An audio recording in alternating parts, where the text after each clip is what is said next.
Copyright disclaimer under Section 107 of the Copyright Act 1976. Allowance is made for fair use for purposes such as criticism, comment, news reporting, scholarship, and research. Fair use is a use permitted by copyright statute that might otherwise be infringing. Nonprofit, educational, or personal use tips the balance in favor of fair use. In January 1993, the Chicago Tribune dropped a bombshell headline, "Killing Our Children." It hit hard, exposing the brutal truth. 57 kids, all 14 or younger, were murdered in Chicago in 1992. Some got caught in gang crossfire, some were victims of abuse, and others just ended up in the wrong place at the wrong time. But the violence didn't slow down. It got worse. By 1994, things spiraled. The city saw 931 murders, making it one of the bloodiest years in Chicago's history. That's about 30 murders for every 100,000 people, 3 times higher than during Al Capone's gangster era.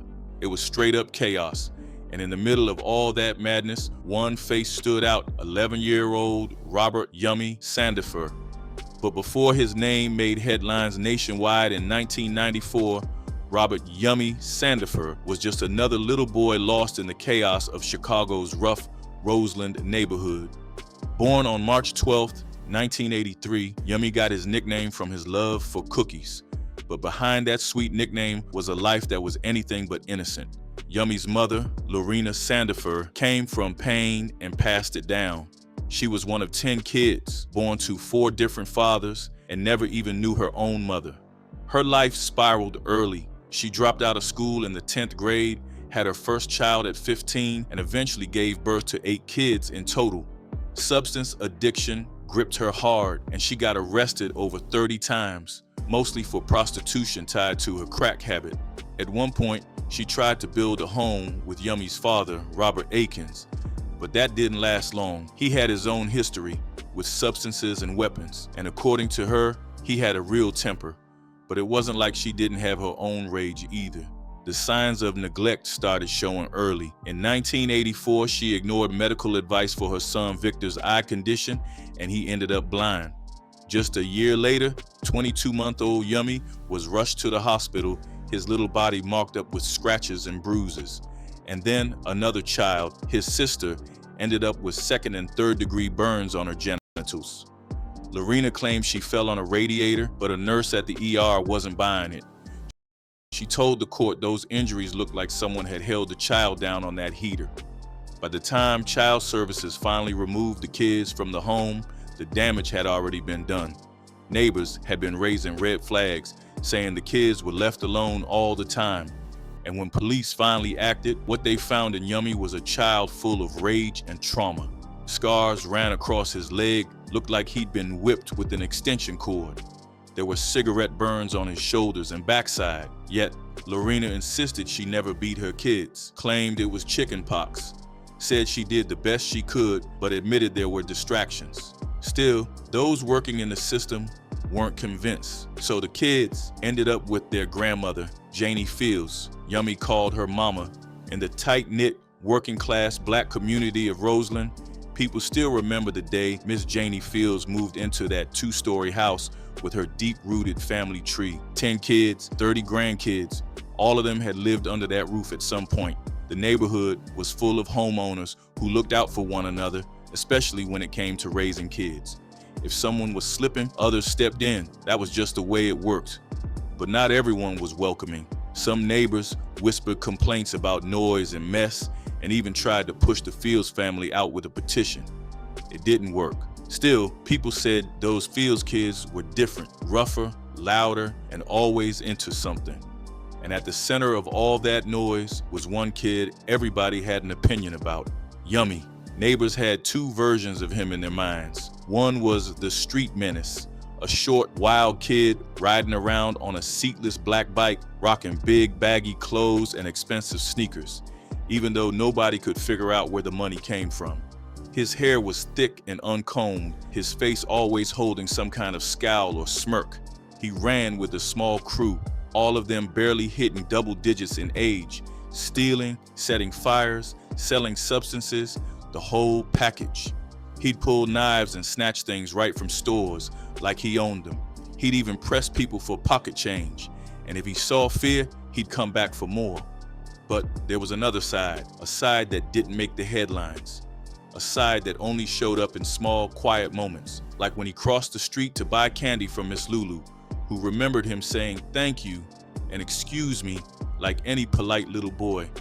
Alone, without his crew, he could be surprisingly gentle, loved animals, loved basketball, could fix bikes like a grown man, even built his tandem ride once, just from scraps. People like Ollie down the block swore he was sweet as jelly when he wasn't around the wrong crowd. He was obsessed with cars, not toy cars, real ones, Lincolns, Cadillacs. People joked it looked like a little kid behind the wheel of a grown man's dream.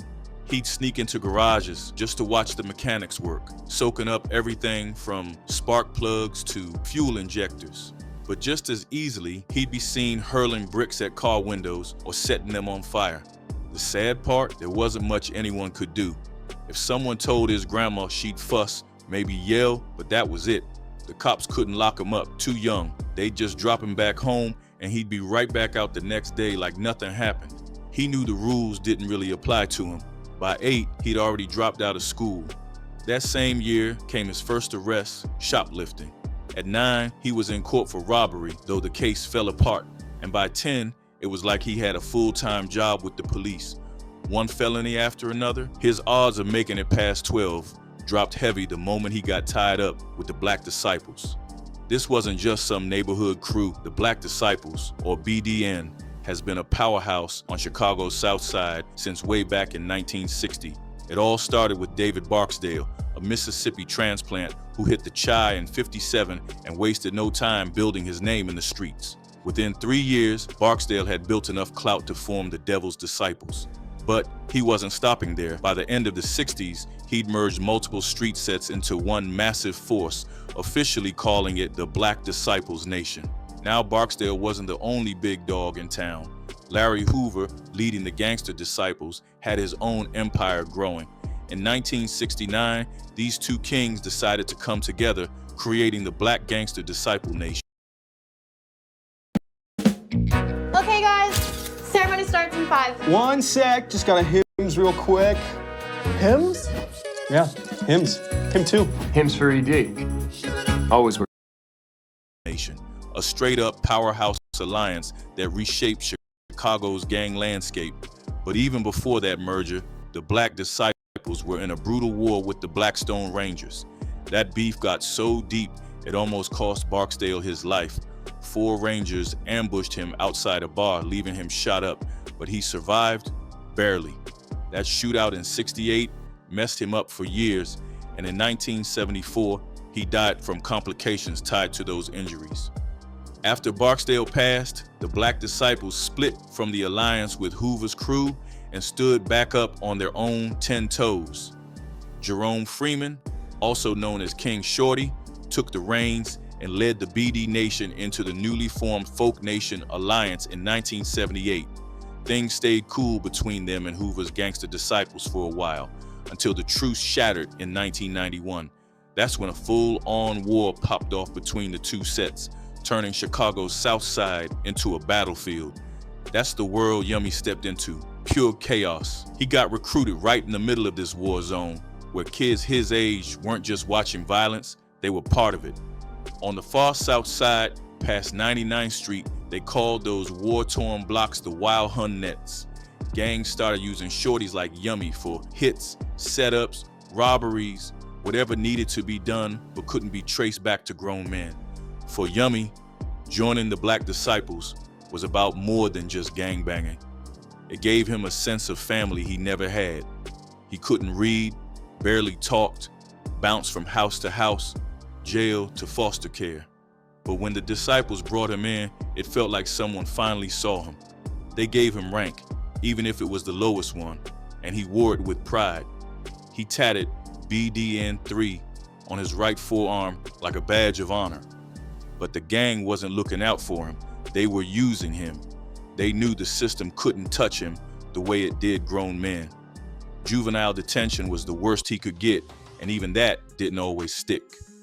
Most homes wouldn't take him. Too young, too unstable. So they kept pushing him out into the streets, fully knowing he'd get into deeper and deeper trouble. And every time he did, The cops would just toss him back like a boomerang. Then in '93, things took a rough turn for Yummy and his siblings. They got pulled out of their grandma's house and ended up at the Lawrence Hall DCFS shelter over on Chicago's north side, a spot meant for troubled teens just like him. But Yummy wasn't the type to sit still. While staying there, he got into a fight with a teacher, then dipped out in February. By April, the police had him again, this time riding in a stolen whip. That move landed him in juvenile detention. Then came July 14th. Yummy stood in front of a judge and pled guilty to violating his probation. One of the DCFS caseworkers told the court straight up, Yummy needed to stay in juvie or some emergency spot until they could ship him out of state. But the waiting list for that kind of placement, long as hell, could take months. Judge Thomas Sumner wasn't trying to keep Yummy locked up with older boys, though. And since there wasn't anywhere local that could properly deal with his situation, the judge made a call, sent Yummy right back to his grandma's place. This went against what a previous judge had already said, that DCFS should never place him there again. But with no better options, that's exactly where he went. Didn't take long for the streets to feel his presence again. Yummy got back to his old ways like he never left. One of the local teens, 17-year-old Eli Roberts, had his window smashed in on his white Oldsmobile 88. Eli wasn't letting that slide. He found Yummy's dirt bike, picked it up, and tossed it straight into the street. But Yummy wasn't done. A few days later, he came back for that Olds. Found a gas can in the back seat, poured it all over the inside and lit it on fire. The car went up in flames. Then, just like he always did, Yummy vanished, took off running, and didn't show his face around the block for almost a week. By August 15th, he was back in cuffs, this time for breaking into a school with a group of other kids.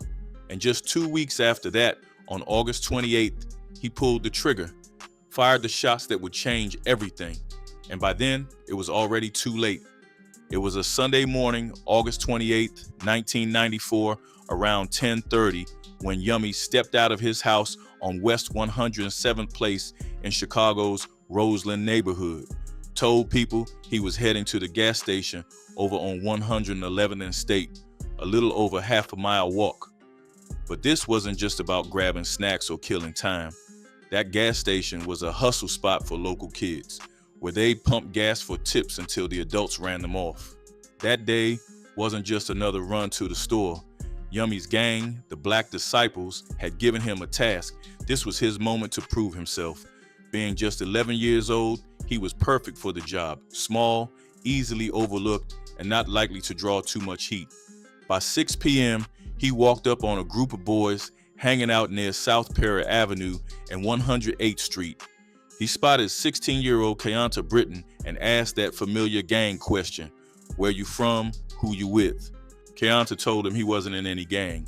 That didn't matter. Yummy pulled out a 9mm pistol and started firing. One bullet caught Keonta in the stomach. Another hit his spine.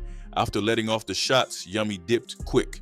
Officer William Callahan was first on the scene. He found Britton still alive, bleeding out, asked who did it. Britton didn't hesitate. He said it was Yummy, gave up his name and everything, said he saw his face clear as day. As detectives rushed to ID the shooter, thinking they'd have a little time to catch up, chaos broke out again. Another shooting, just a block away.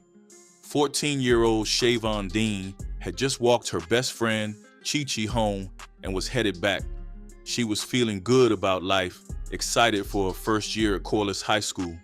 She passed a group of neighborhood ed kids playing football at 108th and Wentworth. It was around 8:30 p.m.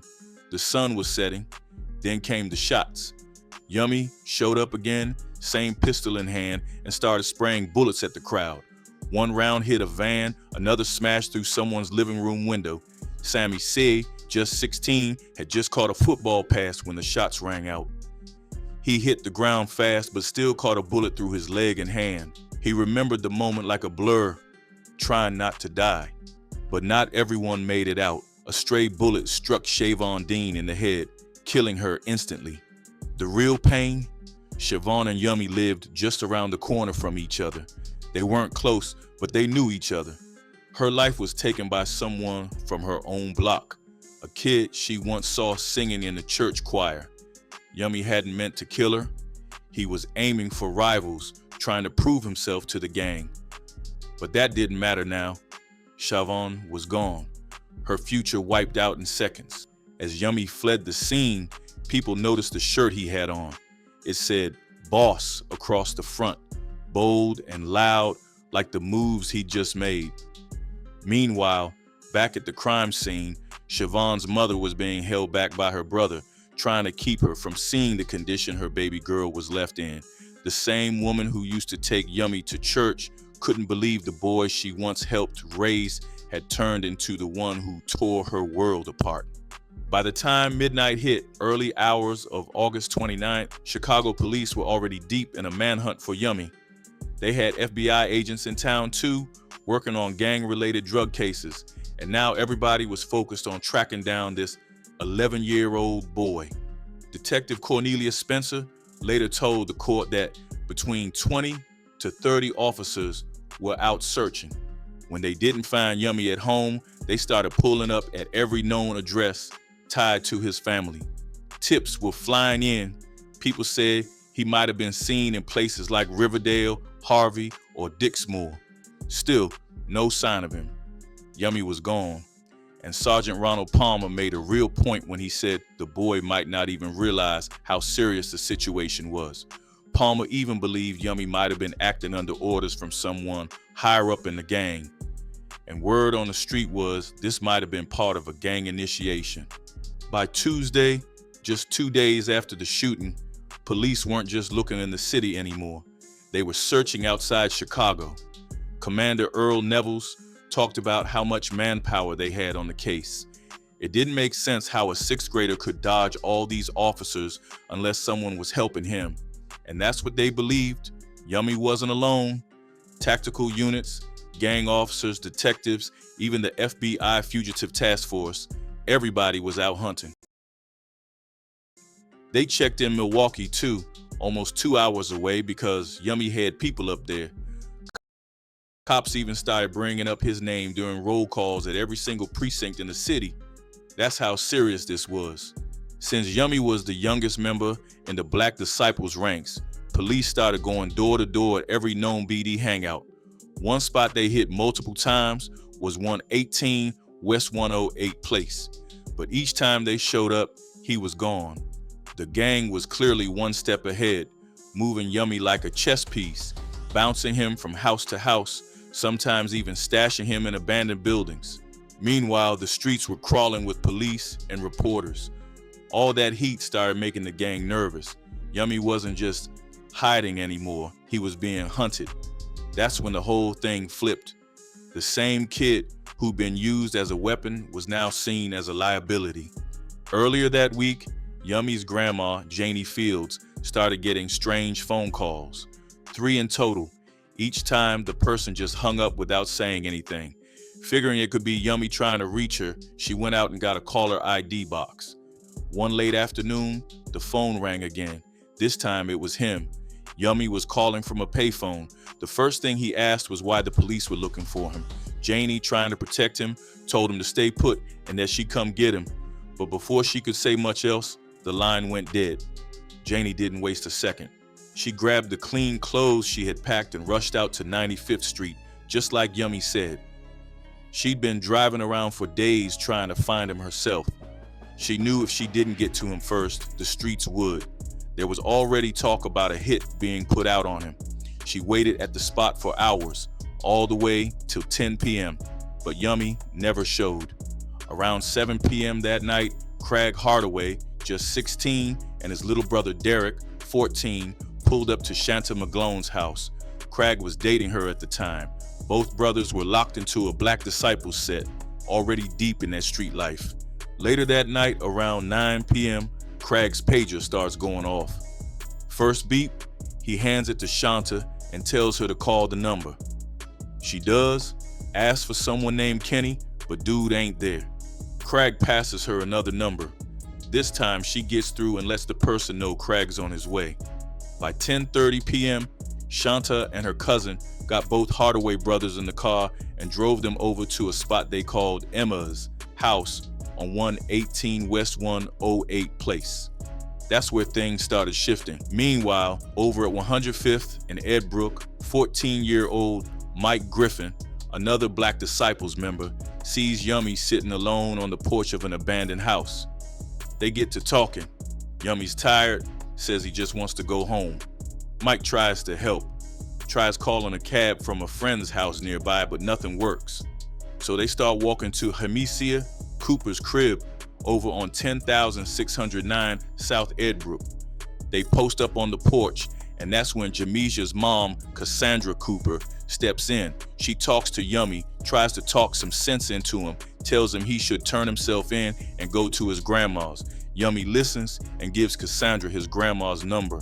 She walks down the street and calls Fields and tells him to come pick the boy up. That was around 11:30 p.m. But when Cassandra walks back, Yummy's already gone. Back at 118 West 108, Craig meets up with Kenny. They go up to a second floor porch, and that's where Kenny drops the plan. Yummy gotta go. Word was, the kid knew too much. He'd been around real hitters, saw too much, heard too much. If the police got him, he could fold under pressure and take the whole crew down. Kenny hands Craig a silver-plated .25 caliber handgun and the keys to a light-colored Oldsmobile Delta 88. The plan? Tell Yummy they're taking him out of town. Make it sound like a safe escape. Back on the block, while Yummy and Griffin are still on Cooper's porch, that same light-colored Olds cruises down Edbrook. Griffin spots Craig driving, Derek in the passenger seat. They loop back around and park near that same house where Griffin had tried calling a taxi earlier. Craig tells Derek to go get Yummy. Derek hops out, walks straight up to the porch, and tells Yummy he's about to skip town and needs him to come along. Yummy, not thinking much, jumps off the porch with Griffin and follows. They all walk to Indiana Avenue where Craig's parked. Griffin asks for a ride home, but Derek tells him they're into something too deep already. Griffin backs off. He watches Derek and Yummy disappear down the alley, heading toward that waiting car. By now it's close to 11:45 p.m. Yummy gets in the back seat and lays face down, just like he's told. They roll out to a viaduct at 108th and Dauphin, about 9 blocks away from Cooper's house. Craig pulls Derek aside, gives him instructions. Get the car running, lights off, car in neutral, passenger door open. Yummy walks into that dark tunnel, gang graffiti covering every wall. No begging, no crying, just silence. He turns toward the wall, drops to his knees. It's like he already knew this was it. Craig raises that .25 caliber and fires. The bullets tear through the back of his head, brain matter hitting the dirt and broken glass beneath him. At 12:30 a.m., police find him, just lying there. Glass, blood, his little body lifeless. By 2:20 a.m. on September 1st, 1994, Robert Yummy Sandifer was officially pronounced dead. About 400 people showed up to say goodbye to Yummy. The funeral went down at the youth center of the Church of God in Christ up on Chicago's northwest side.